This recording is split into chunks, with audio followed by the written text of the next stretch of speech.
Streethy from Glue and Glitter, and today I'm going to show you how to make my favorite air fryer green beans. Think of this dish as sort of a lightened up version of the green bean casserole that you'd serve for Thanksgiving or Christmas dinner. It's quick and it's easy and there's no cream of mushroom soup involved. Before we get to the green bean casserole though, I wanted to talk a little bit about my air fryer. This is the Zenchef Pro XXL by Zenny, who's sponsoring this video, and y'all, I love this air fryer. It's an amazing air fryer. It is nice and big at 5.8 quarts. It holds enough food to make this casserole or pretty much any dish for my family of 3 with plenty of leftovers.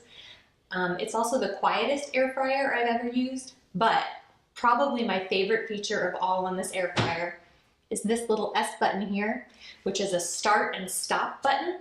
I know that with most air fryers there isn't a stop button, and so you just have to unplug it while it's cooking, which that always makes me really nervous, so I love that feature of this air fryer.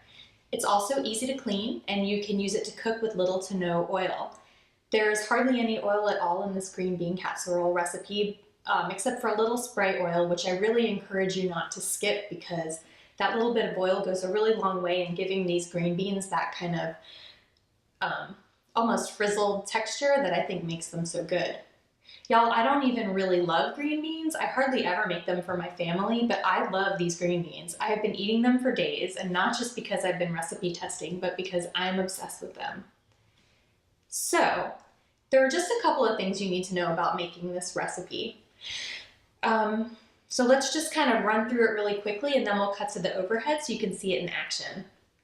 The first thing that you do is just toss your green beans together in a bowl with a little bit of lemon juice and some dried herbs and spices. Once you toss that together, you transfer it to the air fryer, and that's when you spray it with a little bit of oil. I like to do it in the basket because then I can shake the basket as I'm spraying, and I find that that gets the most even coating of oil, but I didn't want to do the whole thing in the basket because then the lemon juice would have just fallen through, and I needed to be able to toss that all together.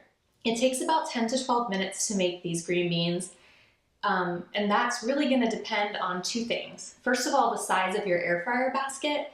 A big basket like in the Zenchef Pro, the cooking time is going to be on the shorter end of the spectrum because if you have more room in your basket, you have more hot circulating air, lower cooking time. So if you have a smaller air fryer, you'll probably need to cook for longer.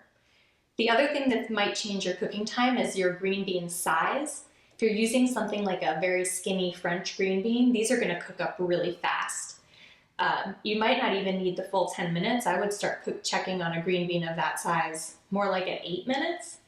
And just keep checking and let it go a little longer until it's cooked to your liking.